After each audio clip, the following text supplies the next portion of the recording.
The letter arrived on a Tuesday, tucked inside the breast pocket of a dead man, and Anna Callahan could not read a single word of it. She stood on the porch of a ranch she had never seen before that morning, dust still thick on her traveling skirt, the Colorado sun hammering down on everything with the kind of indifference only the West seemed capable of. Behind her, through the warped wooden door, the smell of a house long unlived in drifted outward: old ash, dry wood, the ghost of tobacco. Ahead of her, stretching further than she could properly reckon, lay land that was supposedly hers now. Fenced cattle pasture rolling into open range, a barn that leaned slightly to the east, a creek line marked by a thin ribbon of cottonwood trees shivering in the July heat. It was 1878, and Anna was 26 years old, and she was utterly alone. The man who had brought her the letter, a deputy from the town of Crestfall, Colorado, had pressed it into her hands that morning at the stage stop with a solemn tip of his hat. He told her that Thomas Callahan had died 3 weeks prior. A riding accident out on the South Range, he said, broke his neck before anyone found him. He told her the ranch was called the Broken Horn, which struck her as an unlucky name for a thing she was supposed to build a life around. He told her there were debts, maybe or maybe not, and that the lawyer in town had some papers for her, and that she ought to come into Crestfall whenever she was settled enough. She had not been settled enough since the moment she stepped off the stage. Thomas Callahan had been her husband for 8 months.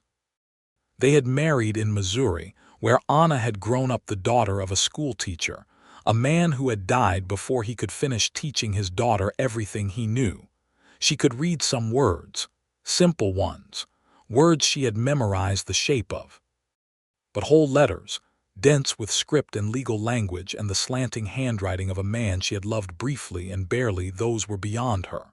She had never admitted it to Thomas. She had smiled when he wrote to her during their brief courtship and had asked a neighbor girl to read the letters aloud, pretending each time that she was simply enjoying hearing them spoken. Now Thomas was dead, and the letter in her hands was from him, written apparently in his final weeks, and she could not read it. She sat down on the porch step and looked at the page for a long time, as if concentration might unlock the meaning. The handwriting was cramped and slanted, done with a hand that was clearly not practiced at long writing. She could make out her own name at the top, Anna, that much she knew, and she could see the word ranch, and she thought she saw the word sorry somewhere near the middle, but the rest swam and blurred and would not come clear. She folded the letter carefully and put it back in its envelope. Then she stood up, squared her shoulders the way her father had always told her to when something was hard, and walked toward the barn to see what kind of shape the place was actually in. The answer was, not good but not hopeless. There were 6 cattle left in the pasture. She counted them from the fence line. The barn had a broken hinge on the main door and the loft was half empty, though there was still a reasonable amount of hay stacked in it. There was a well that produced water when she worked the handle, which felt like a small mercy. There was a horse in the barn, a sturdy bay mare with calm eyes who let Anna stroke her nose without fuss, and that, too, felt like something she could hold onto. She did not know how to run a ranch. She had lived her whole life in a Missouri River town. She knew how to keep books, how to cook, how to sew well enough to mend what needed mending. She knew how to teach children their letters, which she had done as a young woman assisting her father, though the irony of that pressed on her now with a weight she did not have words for. She did not know how to work cattle or fix fencing or negotiate with the kind of men who wore guns on their hips and looked at a woman standing alone on a ranch with a particular kind of measuring look. She spent the first day cleaning the house. It was the only thing she knew how to do that felt productive. She was dragging a rug out to beat against the porch rail on the afternoon of her second day, when she heard a horse coming up the road from the south. She straightened and watched, one hand shading her eyes. The rider was tall in the saddle, broad-shouldered, moving at an easy lope on a gray horse with a white blaze down its nose. He wore a worn brown hat and a work shirt that had seen better days and boots that were good quality but scuffed from hard use. He slowed as he came through the gate and stopped his horse a respectable distance from where she stood. "Afternoon," he said, tilting his hat back slightly so she could see his face. He was perhaps 30, maybe a year or two past it, with dark hair and a jaw that had not seen a razor in several days, and eyes the color of the creek she had spotted the afternoon before, a particular shade of gray-green that surprised her, because she had not expected the West to produce men with eyes like that. "You'd be Mrs. Callahan." "I would," she said, keeping her voice steady. "My name is Elias Bishop. I had a spread about 4 miles south of here, share a fence line with the Broken Horn's eastern pasture." He paused, and she could see him taking in the rug draped over the rail, the open front door, the way she was standing alone, clearly. "I heard what happened to Thomas. I'm sorry for your loss."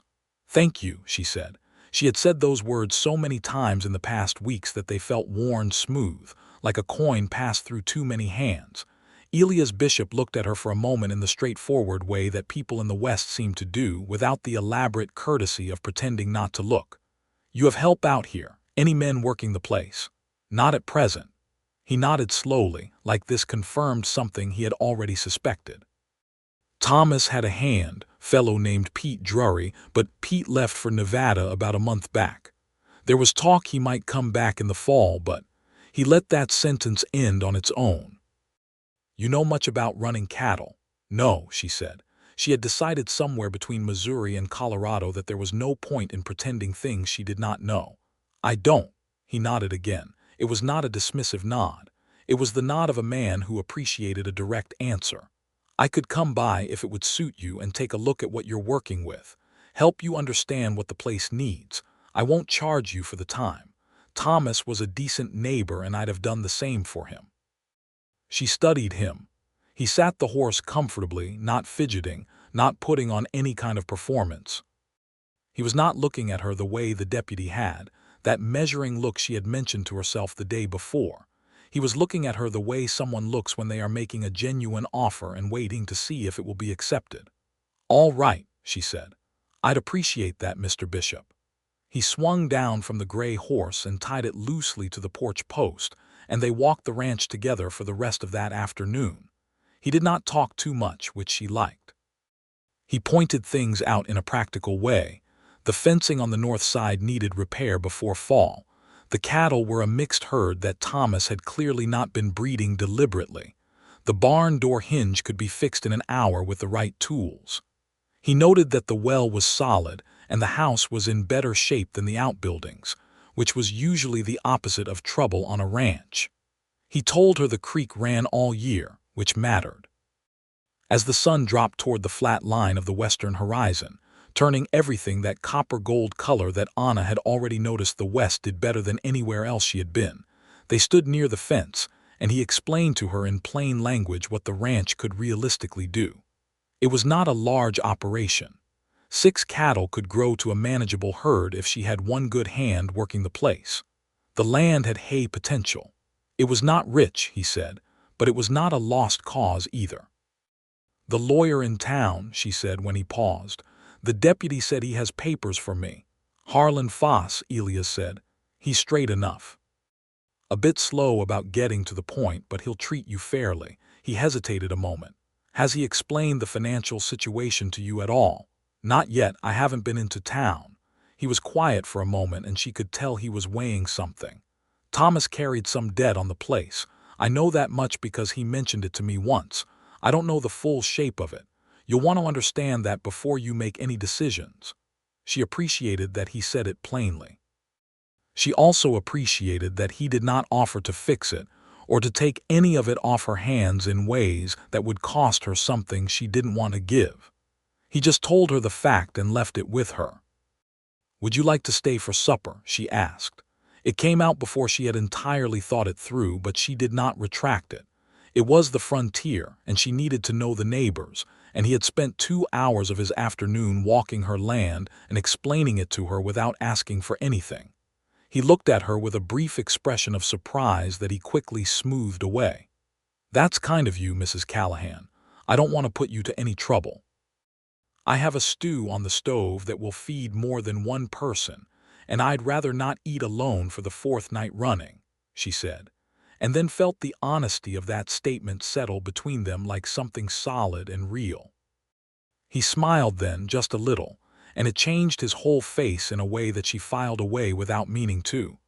"Then I'd be glad to."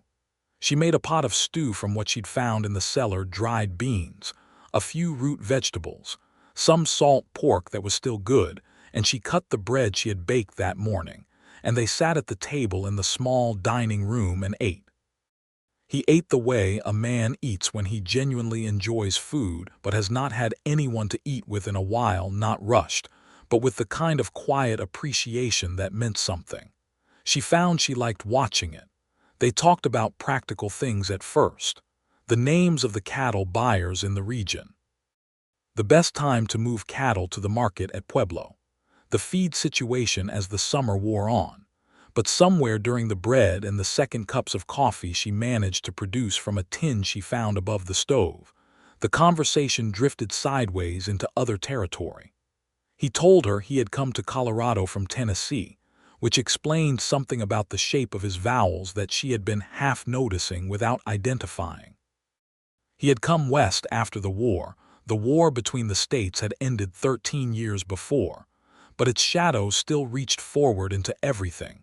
She knew, looking for land and a different kind of life. He had worked other men's ranches for 5 years before he had his own spread. He spoke of it without bitterness, as a simple account of how things had been. She told him she was from Missouri, that her father had been a school teacher. She did not tell him about the letter in her skirt pocket. She did not tell him she could not read it. Not yet. She thought about the letter that night, lying in the bed in the room that had been Thomas's and was now technically hers, looking up at the ceiling in the dark. She had taken it out again after Elias Bishop left and stared at it in the lamplight, and this time she had gotten further. She was nearly certain the word love was in there somewhere near the bottom, and she was certain the word ranch appeared 3 times, but the rest of it remained locked away from her.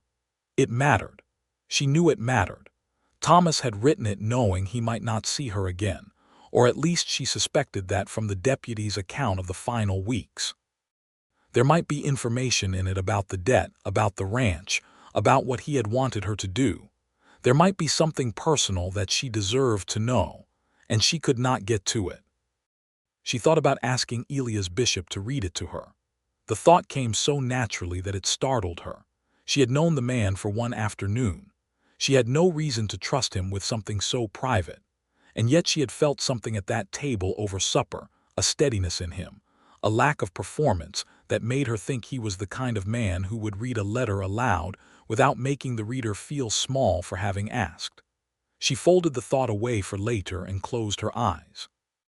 The next morning she drove the bay mare into Crestfall in the small wagon she found in the barn, having spent 20 minutes beforehand figuring out how to hitch the animal properly by reasoning through the mechanics of it one piece at a time.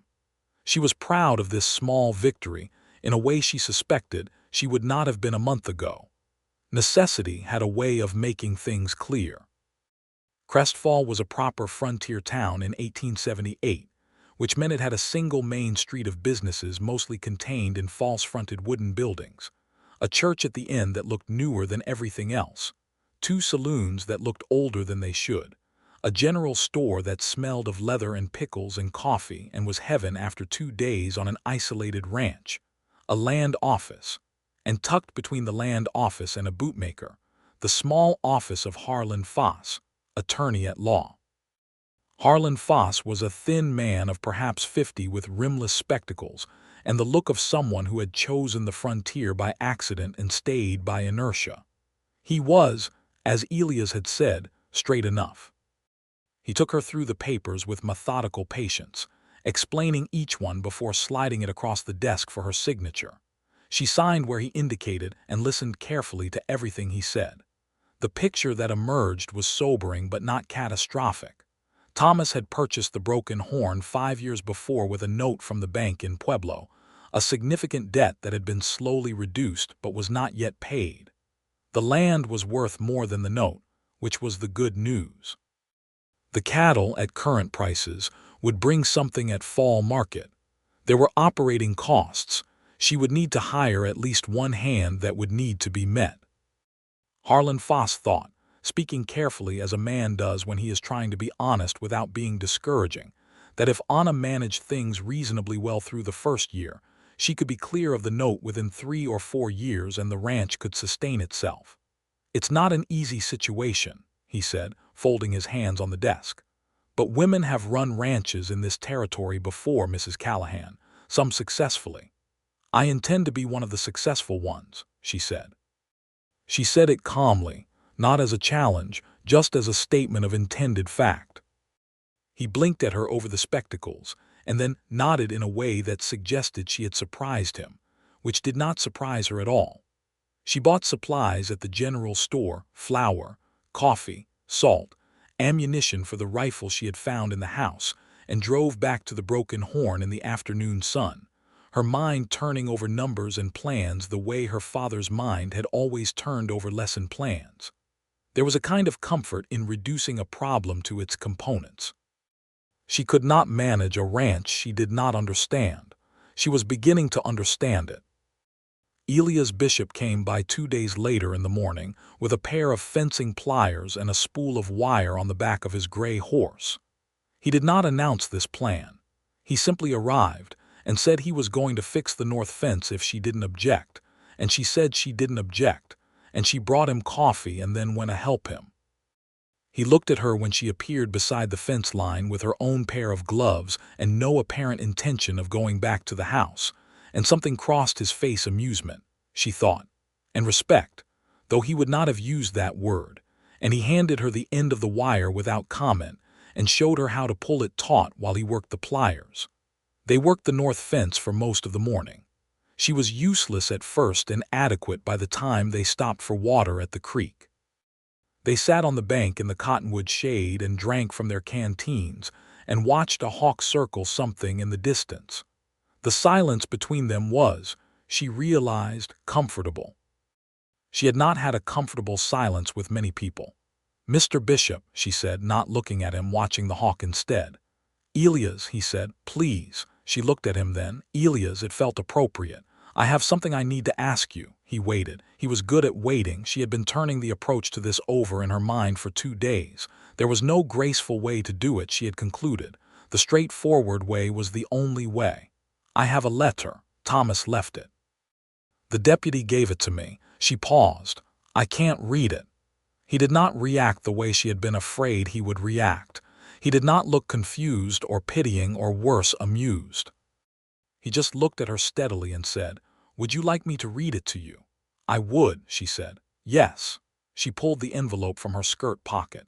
It was worn at the corners from how many times she had taken it out and put it back. She handed it to him and he took it carefully, as if he understood it was fragile in ways that had nothing to do with the paper. He opened the envelope and unfolded the letter and smoothed it against his knee, and he read. He read every word aloud. His voice was steady and unhurried, the Tennessee cadence giving certain words a warmth they might not have had otherwise.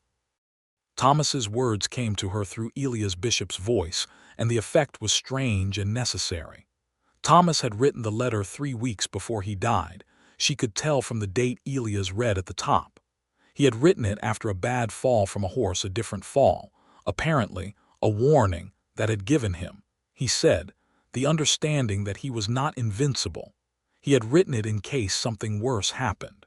He had written that he was sorry he had not been a better correspondent. That he knew the ranch was more than he had perhaps let her believe when he courted her, that it was rougher and the debt was real, and he should have told her plainly rather than letting her discover it on arrival. He wrote that the Broken Horn was a good piece of land, worth fighting for, and that he believed she was capable of anything she decided to be capable of, which was the most generous thing anyone had said to her in a long time, and which made her eyes sting in a way she did not expect.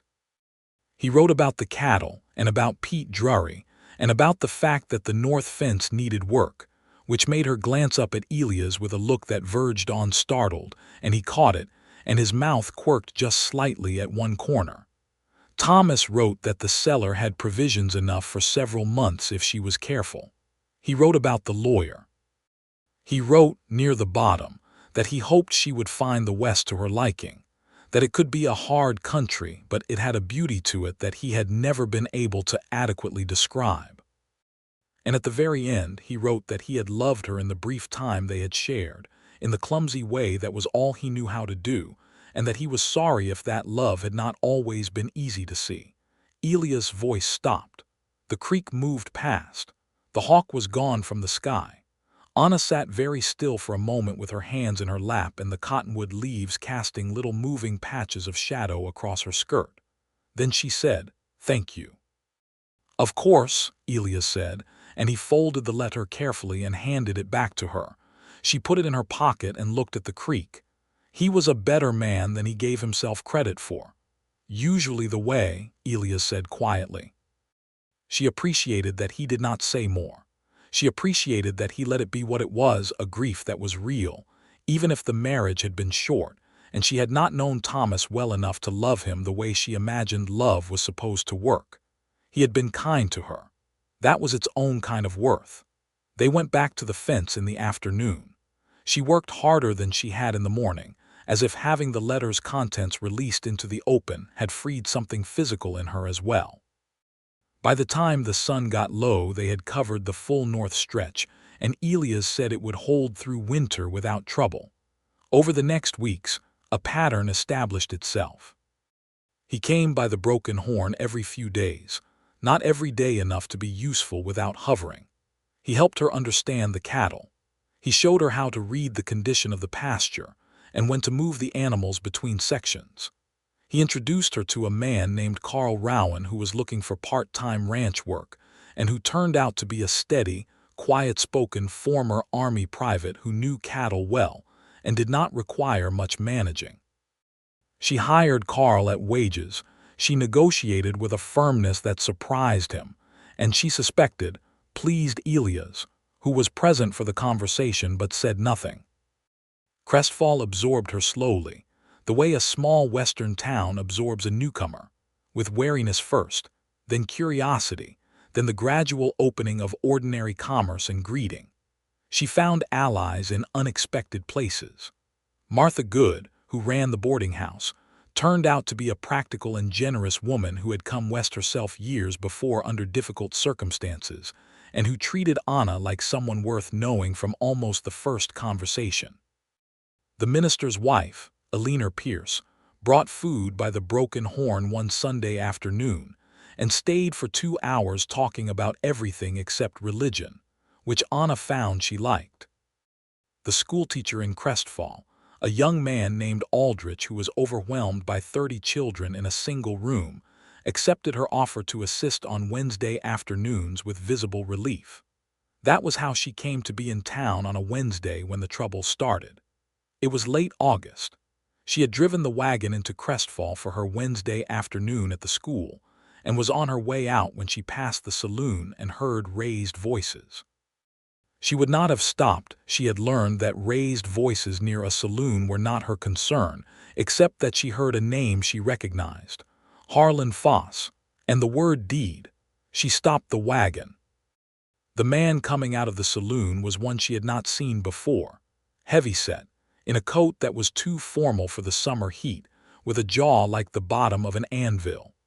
Behind him came a younger man, red-faced with drink or anger, and behind both of them came Harlan Foss, moving quickly for a thin man, his spectacles slightly askew.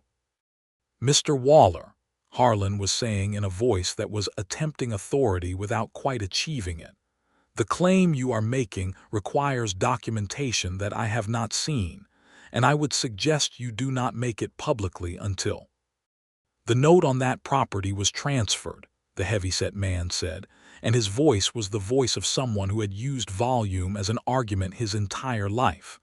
"That ranch belongs to the bank I represent, and the widow has 30 days.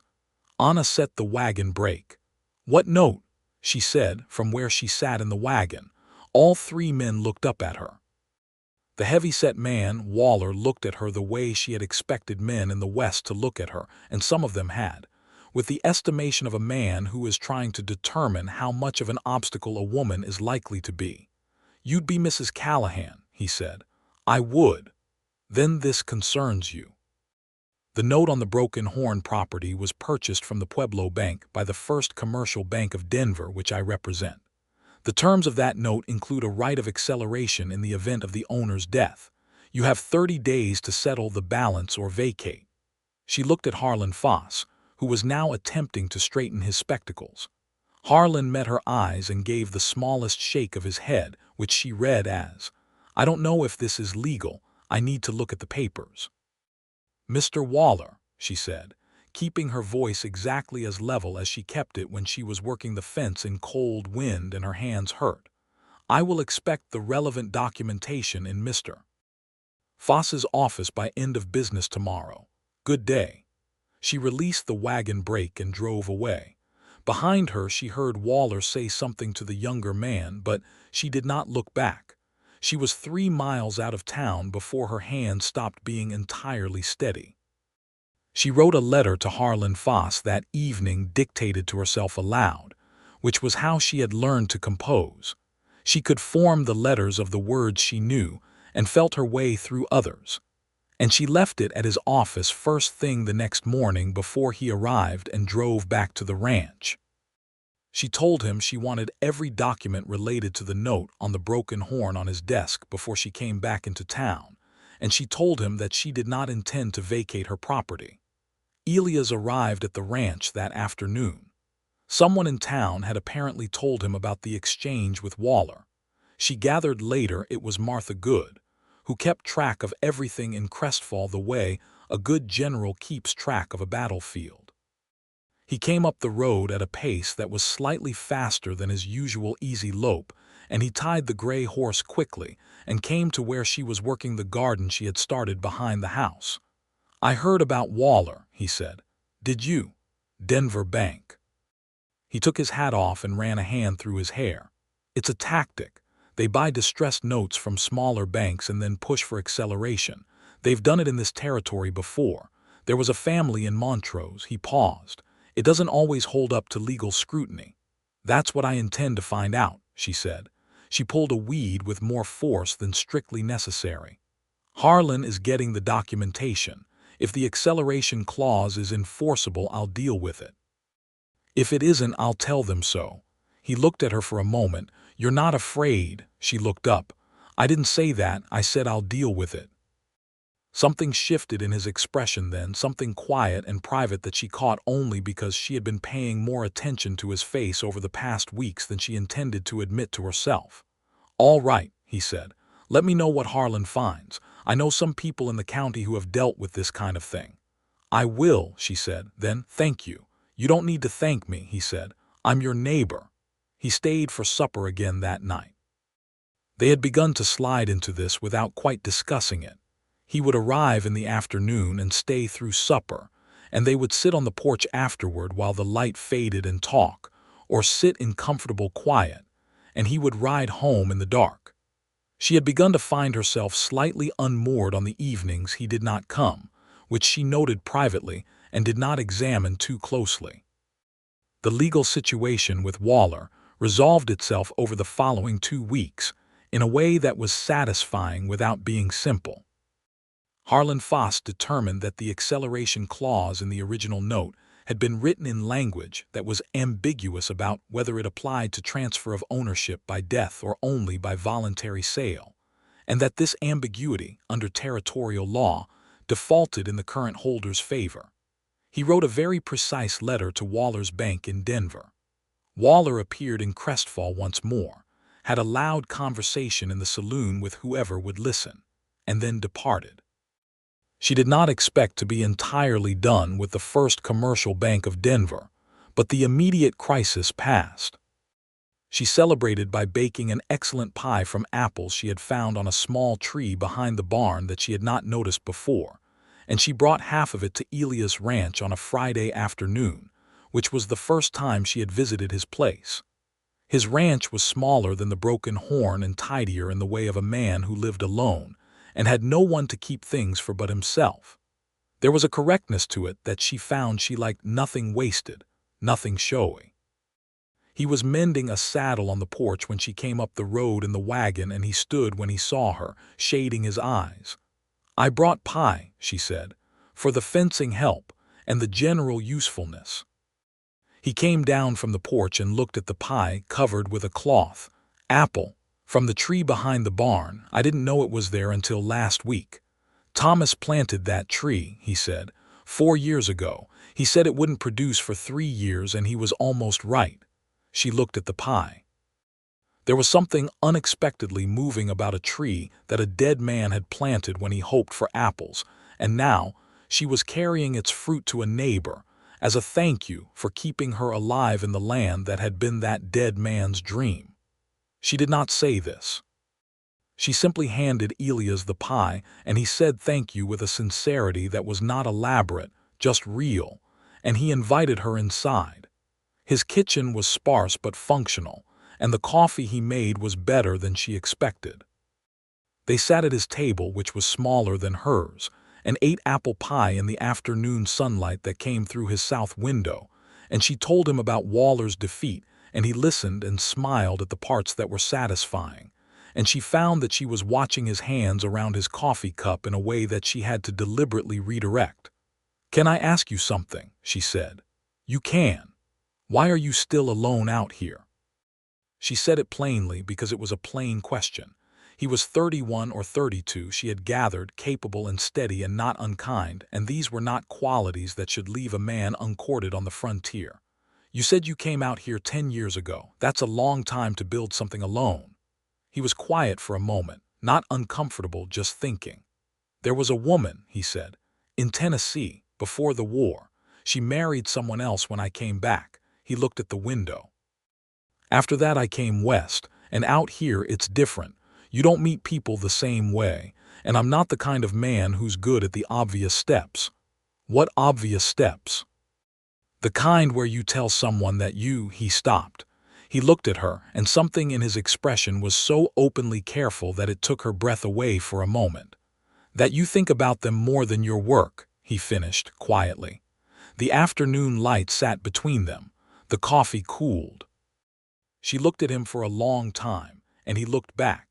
And this was not the frontier frankness of two neighbors taking stock of each other, but something else. Something that had been building for weeks in fence lines and supper tables and comfortable silences. And the sound of her late husband's words, read aloud by a man she had not yet known, was going to matter to her. "I think about you more than my work," she said, "and I have quite a lot of work."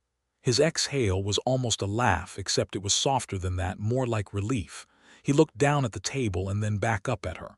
"I don't know the right way to do this," he said, "given everything."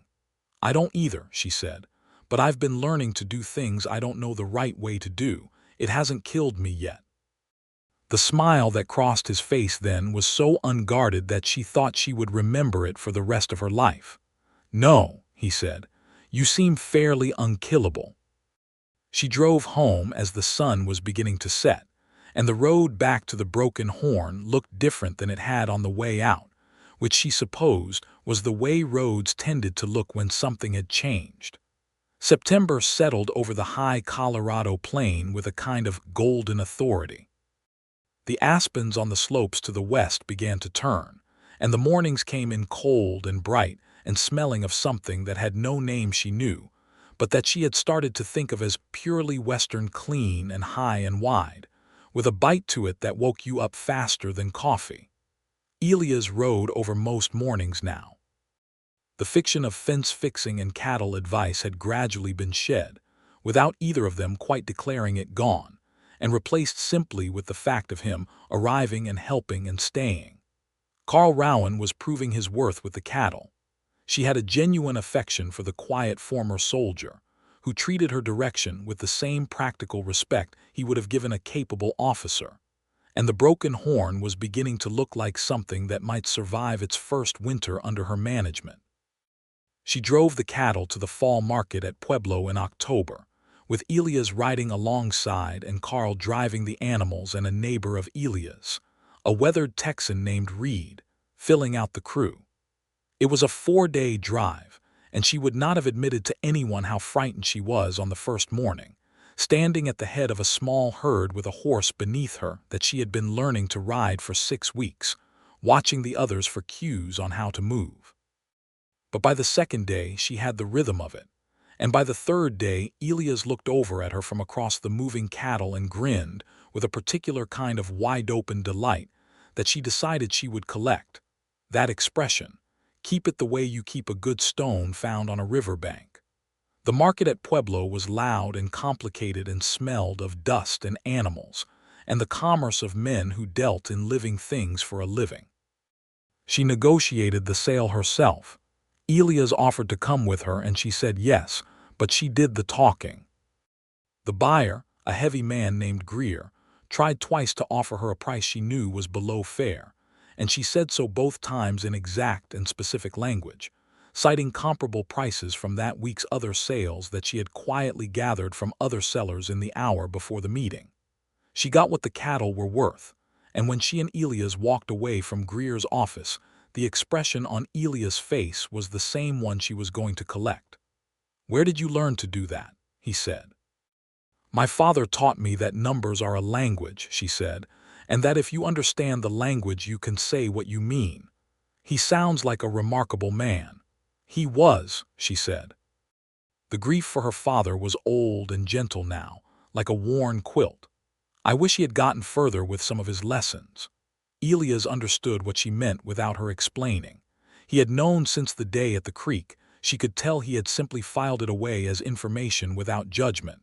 And now it sat between them as a fact, the way the fence line and the cattle and the apple tree sat between them, as part of the landscape of things that were true. On the second night in Pueblo, after the sale was done and Carl and Reed had gone to find supper at the boarding house where they were all staying, Anna and Elias walked along the river in the last of the evening light, the Arkansas running low and fast over its stones, the cottonwoods enormous along the bank. She was tired from the drive and from the negotiation, and from the effort of being competent at things she had not known how to do 2 months ago, and she said as much. And he listened. And then she said something she had not quite meant to say, which was that she had not known it was possible to want to be somewhere until you arrived there. He stopped walking and looked at her, and the river went past them both. "Missouri," he said. "No," she said. She looked up at him. The light was going from copper to violet, and his face was in shadow and not in shadow both. "Here, Colorado," she paused. "The Broken Horn." "The Broken Horn," he repeated, and she could hear that he understood she meant more than the property. He reached out and took her hand carefully as if asking a question. She looked at their hands and then at his face, and she answered the question by not taking her hand back.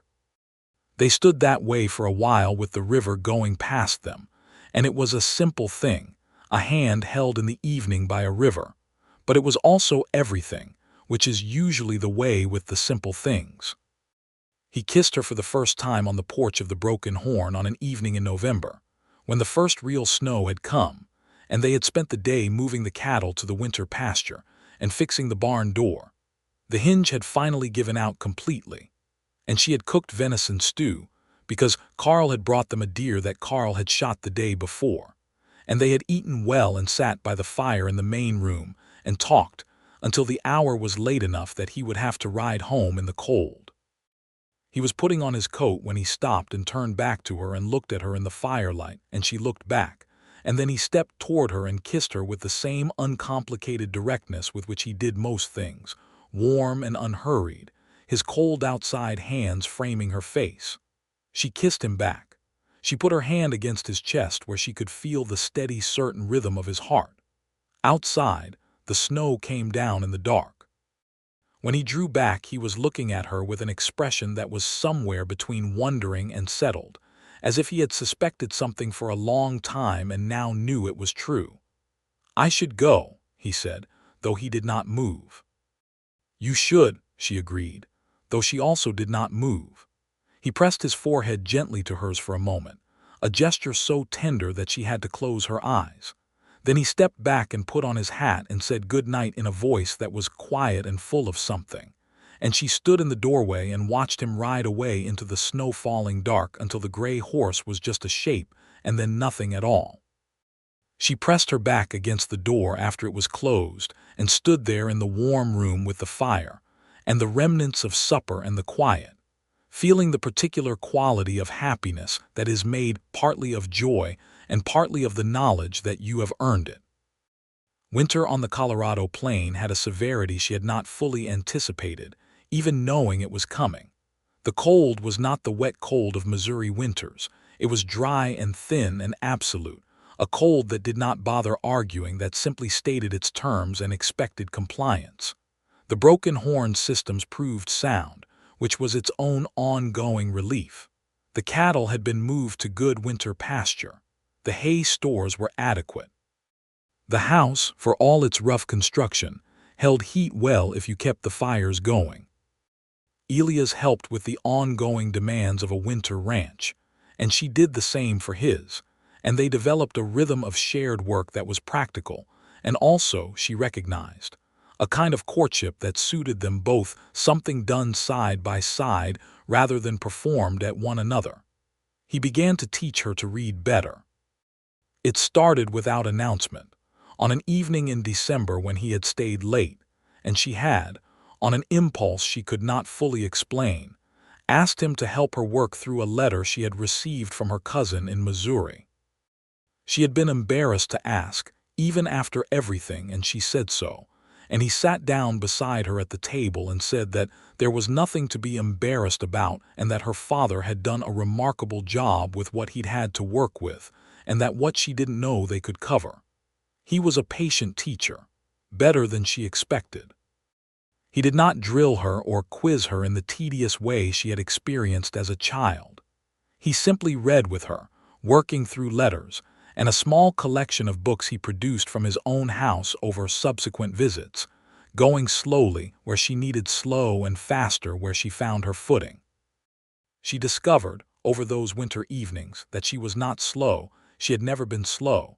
She had simply lacked the sustained instruction. Words came to her once she had been shown the key to them. She began to feel the shapes of sentences in ways she had only partially felt before. There was one evening in January that she remembered afterward as one of the clearest and most complete evenings of her life. Snow outside, thick on the ground and coming down again, the windows entirely opaque with dark. The fire going well. She was sitting close beside him at the table with a book open between them. A novel, actually, one of the ones he'd brought over, a Walter Scott story that she found she liked more than she expected, and she was reading aloud, haltingly but with increasing confidence, and he was listening with his elbow on the table and his head resting on his hand, watching her face. She looked up at some point and caught him watching, and he did not look away, and she said, "What?" "Nothing," he said. "I just like watching you do something you couldn't do before." She looked back at the page. After a moment she said, without looking up, "I think I might love you." The silence was brief and complete. "I think that goes both ways," he said. His voice was even, but she could hear something underneath it that was not even at all, something that was everything. She put a finger on the page to mark her place, a deliberate gesture, and she looked at him. "Does it?" "It does," he said. "It has for a while." "Since when?" He thought about it seriously, which she appreciated. He was not the kind of man who answered questions he hadn't thought through. "Since the creek," he said, finally. "When you handed me the letter, the way you did it straight out, no performance. Just here, this is what I need, can you do it?" He looked at her. "I didn't know what to do with that, with you. And now? Now I think I'd like to do something permanent about it, if you're amenable." She looked at him for a moment. Outside, the snow fell on the broken horns, fences, and fields, and the apple tree behind the barn and the grave marker she had put up for Thomas at the edge of the south pasture, facing west the way she thought he would have liked. She thought about Thomas, who had built this place and left it to her in a letter she could not read. She thought about what it meant that the man sitting beside her with a book between them in the firelight had read that letter aloud, every word of it, and in doing so had given her both the grief she needed and the beginning of the rest. "You'll have to ask me properly," she said. Something lit in his eyes. He closed the book and set it aside and turned to face her fully. He was not a man who practiced speeches, and she would not have wanted one if he was. He said what he meant, which was that he wanted to marry her, that he had never wanted anything in his adult life as simply and as permanently as he wanted that, and that he understood she was a woman who had already proven she could stand alone, and he was not offering rescue but companionship, which was a different thing. "Yes," she said. It was the easiest word she had ever said.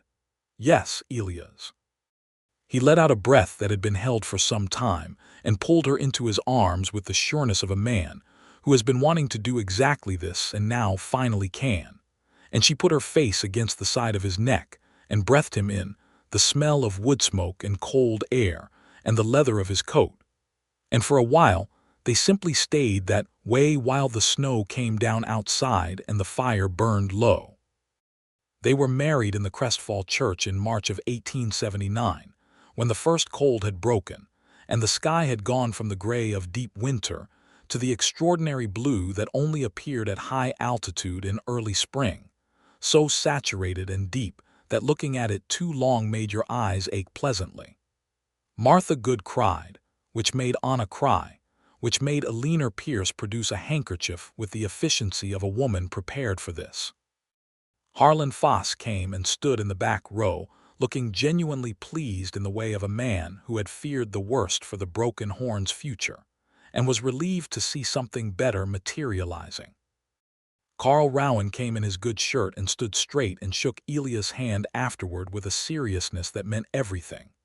Elias' face when she walked down the aisle, which was a plain wooden church aisle with the early spring light coming through thin windows, not the marble and stained glass of another kind of life, but hers, exactly hers, was the face of a man who has been given something he did not believe he would have.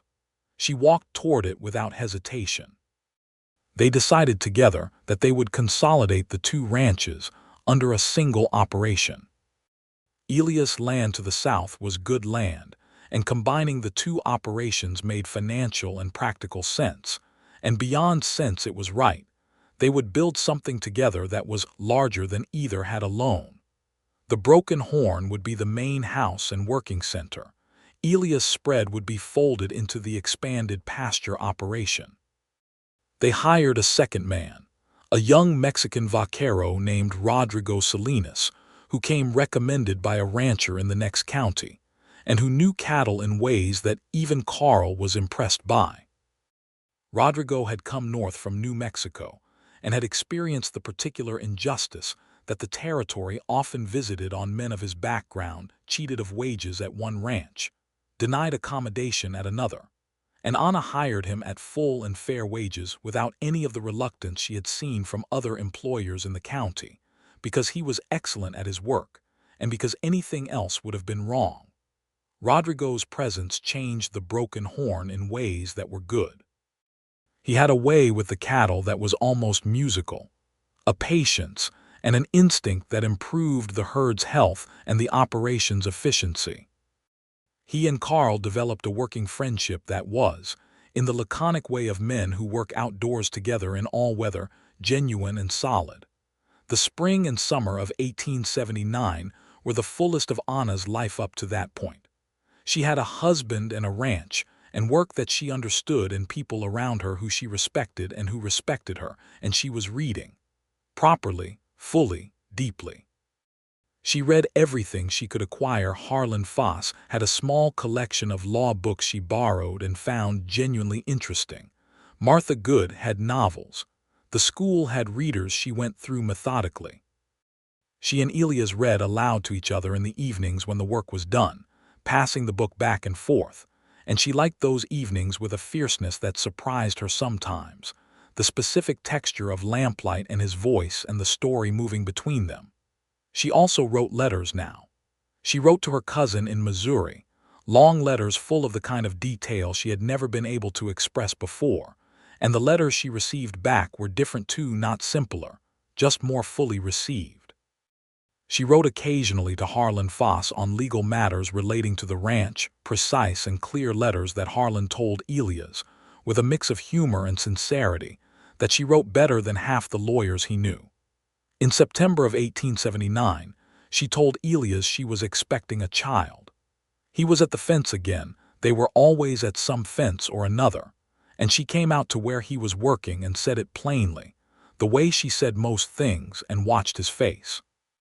The expression that crossed it was one she had not seen before, a profound and private joy that moved through him like weather, visible for a moment before he pulled her into his arms.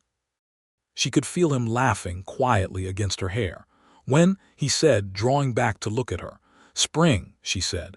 "April, I think." He put his hands on either side of her face the way he had the first time he kissed her and looked at her with that wondering and settled expression that she had decided was the expression she loved most on him. "Are you all right?" "I'm better than all right," she said, and meant it. The winter that followed was different from the first, fuller, warmer in ways that had nothing to do with temperature. Elias was attentive without being stifling, which was the exact balance she needed. He did not treat her as fragile. He treated her as a woman who was doing something significant and deserved full support. He took on more of the heavier physical work without being asked, and without drawing attention to the adjustment. Carl and Rodrigo quietly did the same. She continued working through the winter managing accounts, consulting with Harlan on a contract with a new cattle buyer, working with the school on Wednesday afternoons with an energy and focus that young Aldrich said was genuinely transforming his classroom.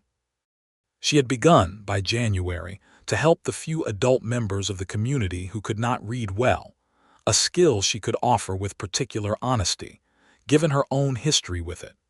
The boy was born on an evening in early April when the world outside was mud and new green shoots, and the creek was running high and noisy from snowmelt. Elias held her hand through the whole of it, which was long and hard and eventually very loud. And the moment the cry came, the specific undeniable cry of a new person announcing their arrival, she saw his face and it was wet, she realized, which she filed away as something she would tell their son about, eventually, when he was old enough. They named him William Thomas Bishop. William for Elias' father, who had died before the war, and whom Elias spoke of with a quiet reverence. Thomas for the man who had built the broken horn, and planted an apple tree, and left a letter that had set everything in motion. William was a loud and healthy and spectacularly unimpressed by sleep baby who nevertheless became, by the time he was 3 months old, the undisputed center of the broken horn's domestic universe. Rodrigo, who had a large family in New Mexico and understood babies in ways that Carl clearly did not, was calm and practical in his handling of William, and sometimes held the boy while Anna ate, which she accepted with the gratitude of the genuinely sleep-deprived. Carl stood at a respectful distance from the baby for the first month, and then one afternoon, when no one was watching, she came around the barn and found Carl holding William with the careful posture of a man handling something valuable and breakable, talking to him in a low voice about the correct management of fence wire, which made her stop and press her back against the barn wall and smile until her face hurt. Elias with William was a revelation. She had known he would be a good father, she had not known exactly how. He was the same with his son as he was with everything, direct and patient and steady, unhurried by the chaos that a baby introduced into a previously ordered life. He woke at night without complaint when it was his turn, a rhythm they had established early and adhered to. He talked to William the way he talked to the horses, not in the high cooing voice that some people seem to think babies required, but in his normal voice, the warm Tennessee-seasoned cadence that she had loved from the start. William, she noted early, turned his head toward that voice the way a plant turns toward light.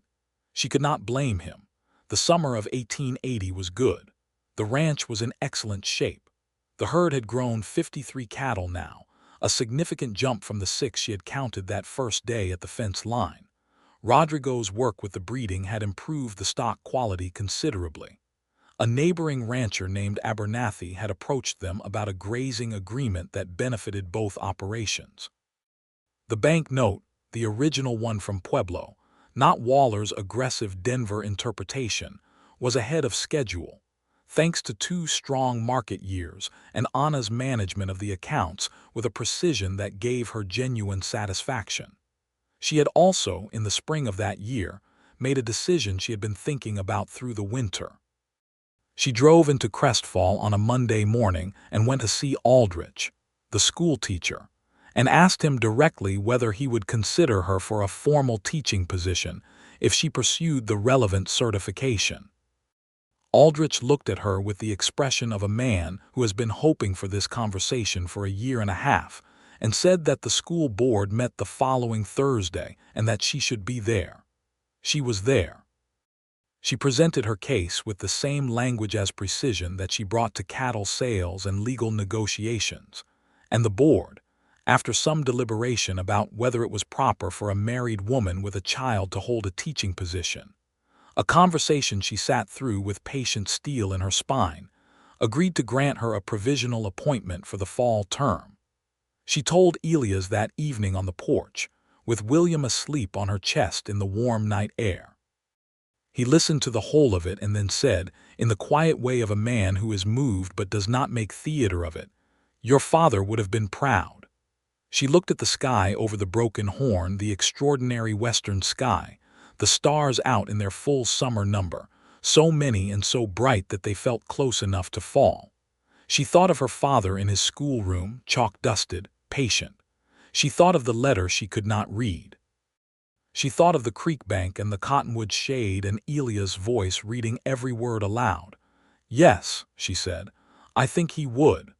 She began teaching that September in the Crestfall school. She was 28 years old and she had been in Colorado for just over 2 years.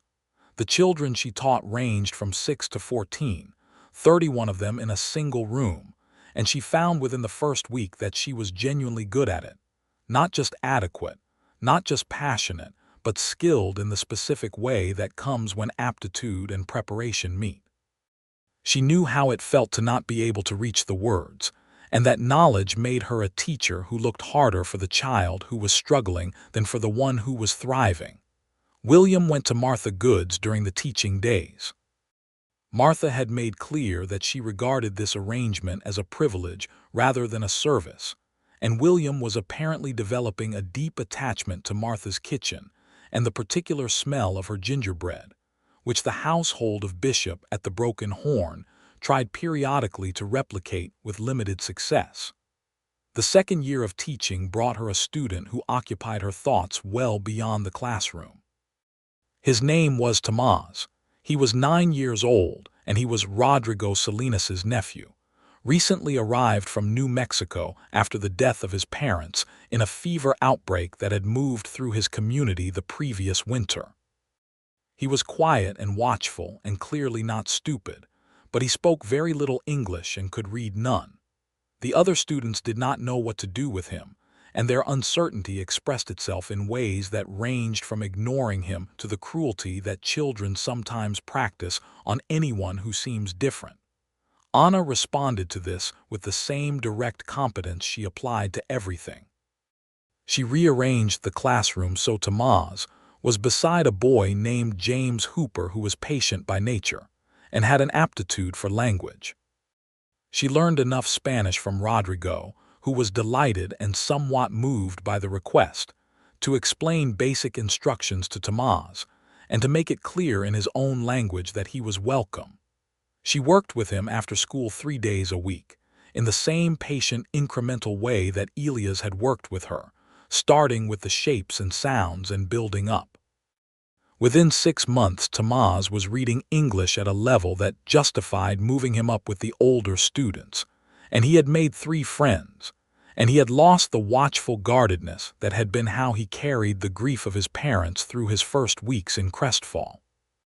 The day she moved him to the older group, she came home and told Elias about it over supper, and he listened with the full attention he always gave to things she told him, and when she had finished, he reached across the table and took her hand, and she turned her hand over in his and held it.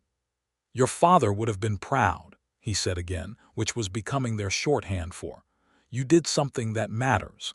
"Stop making me cry at supper," she said, and he laughed.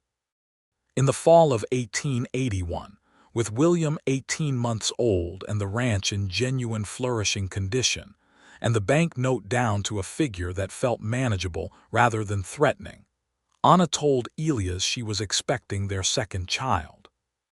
He reacted in a way that was the same as the first time and entirely different from it. The same deep private joy, but without the wondering, because he knew now what it led to. He knew what awaited them, and the expression on his face was one of a man who understands completely what gift he has been given. The girl arrived in June of 1882, easy as her brother had not been.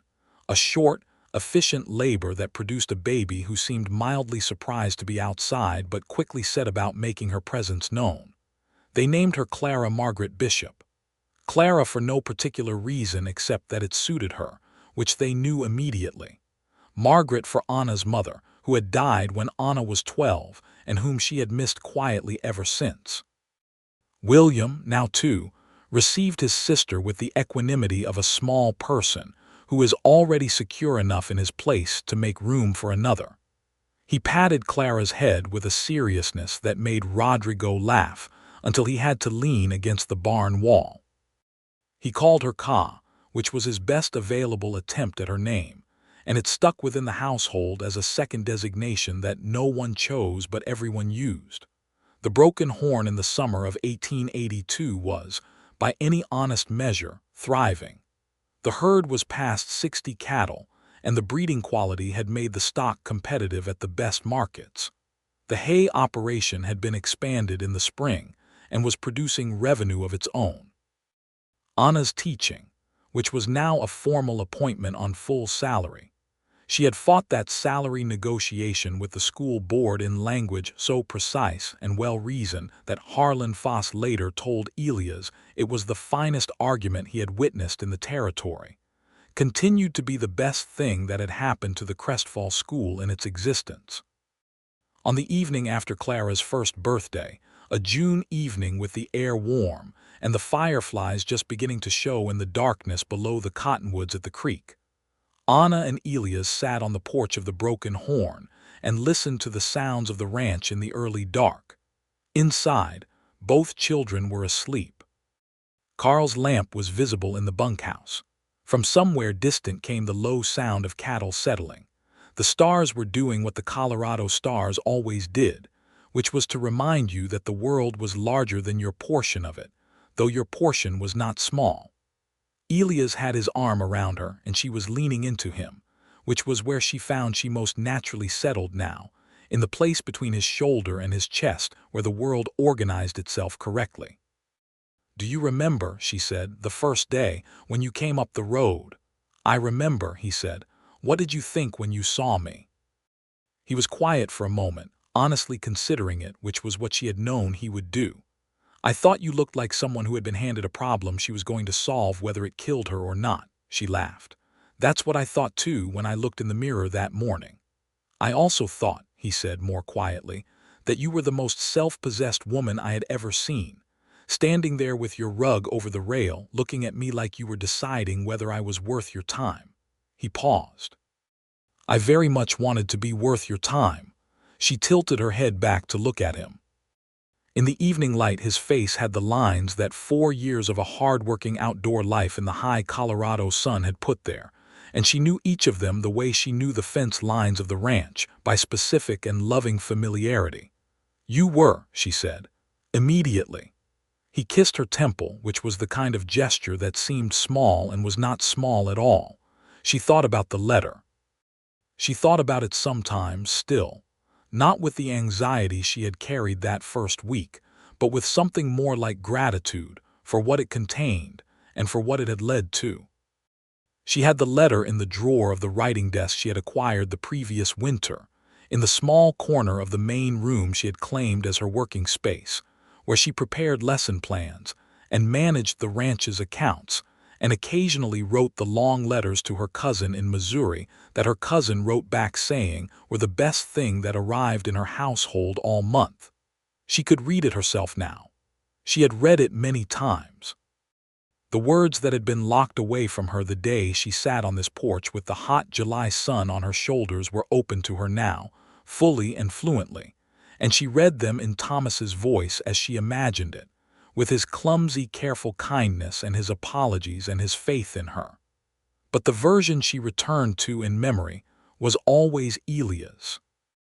The creek bank and the cottonwood shade, and every word read aloud, unhurried, in a voice that was warm and steady and Tennessee-colored, while the hawk circled something distant, and the water moved past them, and everything that would come next was still waiting to begin.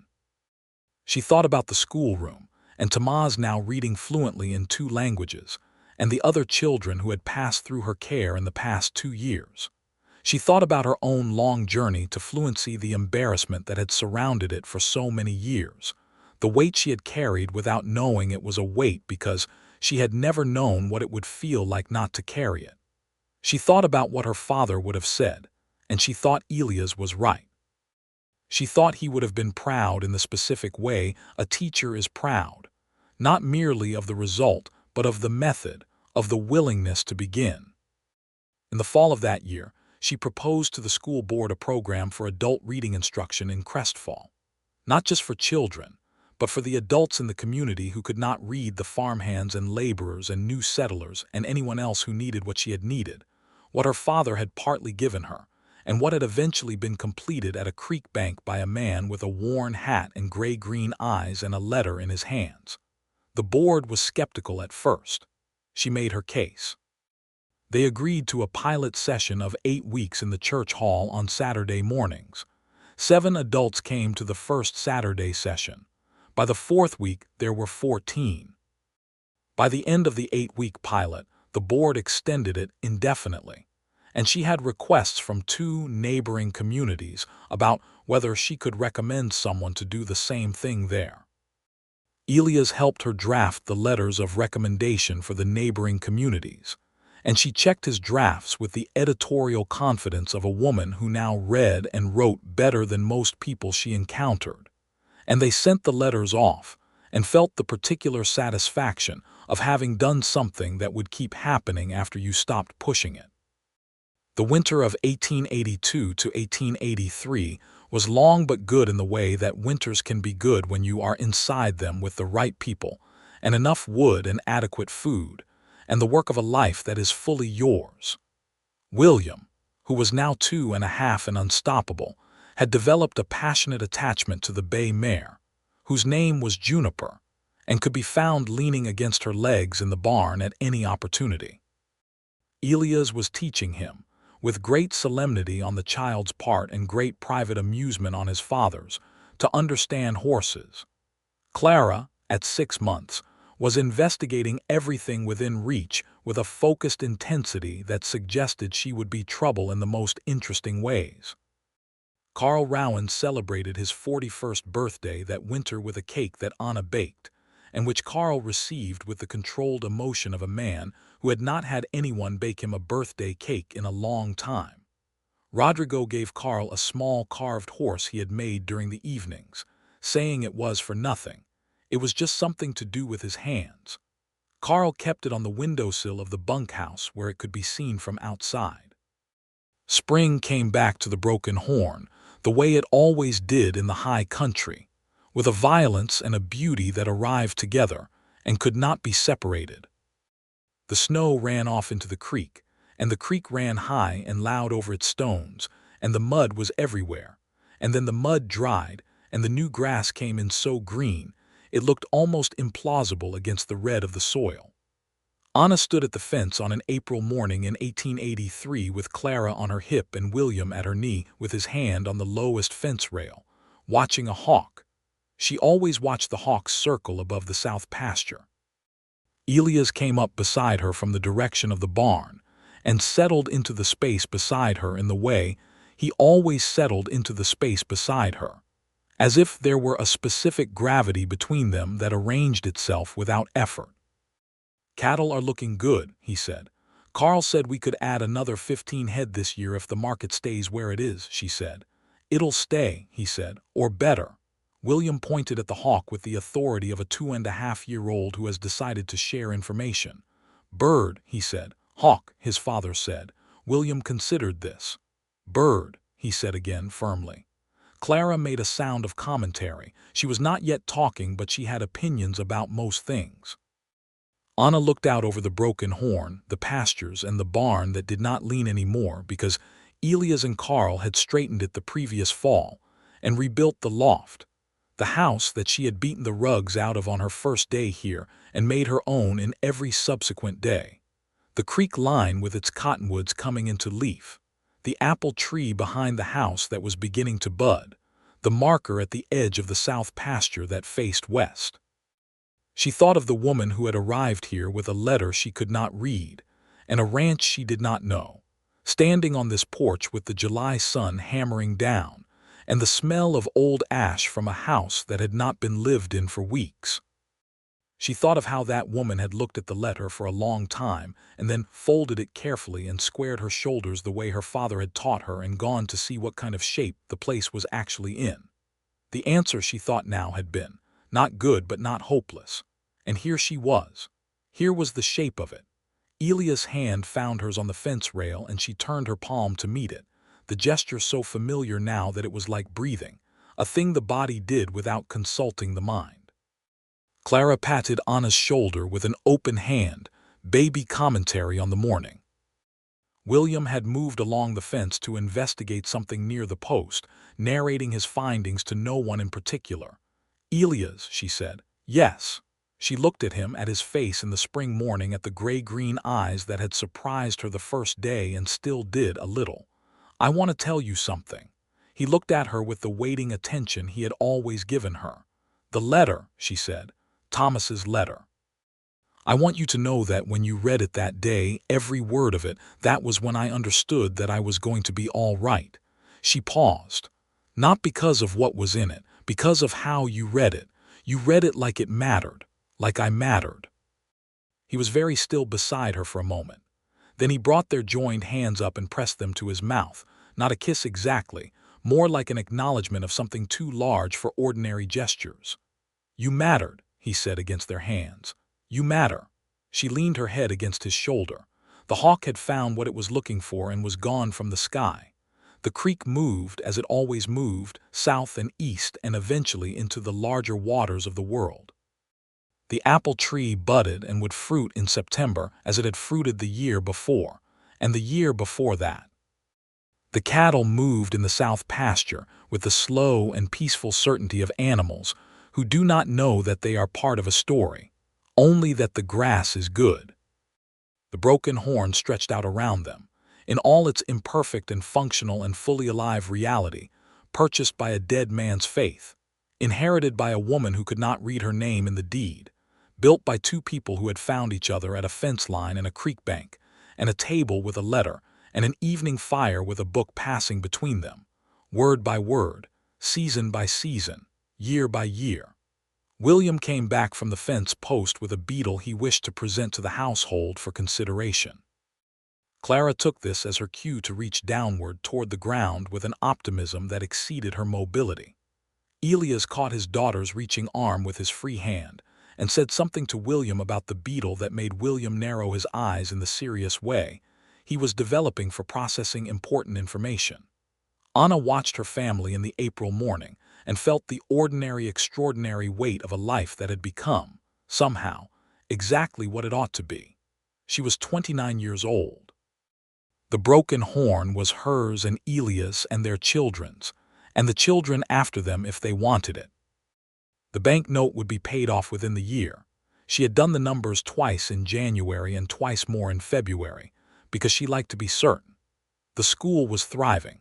The Saturday reading sessions were now a permanent feature of Crestfall, and she had a student in the current session, a woman of 50 who had never learned to read and who was, in her 9th week, beginning to move through sentences with a slow and growing confidence that was, Anna thought, among the most beautiful things she had ever watched. The letter was in the desk drawer in the main room. She could read it herself. She had read it so many times that certain passages were memorized, lived in her the way good writing lives in you, not as something separate but as something absorbed. Thomas's voice, as she imagined it, clumsy and careful, his apologies, his faith, his love in the way that was all he knew. And over all of it, underneath all of it, the sound of Elias' voice at the creek bank on a July afternoon, reading every word aloud, giving her the letter the way you give someone a gift they did not know they needed, without ceremony, without condition, simply and completely. She had known in that moment, without knowing she knew it, that she was not going to be alone. She had been right. She turned her face up to the April sun and felt it on her closed eyes, and the sound of the ranch, the cattle and the creek, and William's ongoing beetle monologue and Clara's conversational contributions, and the sound of Elias' voice warm in the morning, filled up all the spaces that had once been empty. The broken horn. Not a good name for a lucky thing, she had thought on the first day. She had changed her mind. It was, it turned out, a perfect name for a thing that had been broken and then held and then mended into something stronger than it was before, which was, she had come to understand, exactly what the West did to the people who stayed long enough to let it. She stayed. They stayed. And the land held them in return.